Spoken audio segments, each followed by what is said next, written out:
পথে পথে উৎসবের আমেজ। ঈদের ছুটি কাটাতে ঘরমুখী মানুষ প্রাণ ফিরেছে সদরঘাটে। ট্রেনের ছাদে ভ্রমণ আটকানোর চেষ্টা।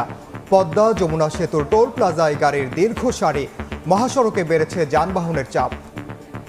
হাজার জঞ্জাট যেটাই থাকুক, টিকিটের দাম বেশি থাকলেও আমাদের বাসায় যেতেই হচ্ছে। নৌপথে কোনো যানজট থাকে না, যার দরুন এই পথে যাওয়াটা আমাদের জন্য নিরাপদ। নৌপথের মজাই অন্যরকমের, এটা আমাদের কাছে ঐতিহ্যবাহী। লঞ্চে গেলে অনেক বাতাস মজা।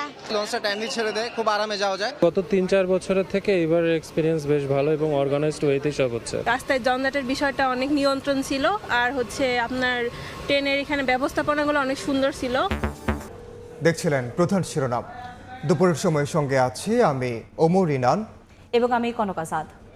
এবার অন্যান্য শীর্ষ সংবাদ।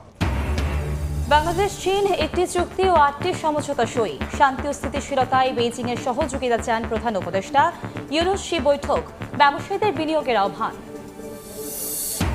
মেয়র নির্বাচন নিয়ে আদালতের রায় খিদিরে বিতর্ক তৈরির চেষ্টা একটি মহল, বললেন ইশরাক। ভোট নিয়ে সরকারের বিরুদ্ধে ধোঁয়াশা তৈরির অভিযোগ বিএনপি নেতা রিজভীর। জুলাই বিপ্লবে হতাহতদের সহায়তায় বরাদ্দ ১০০ কোটির মধ্যে ৯৬ কোটি টাকা ব্যয়।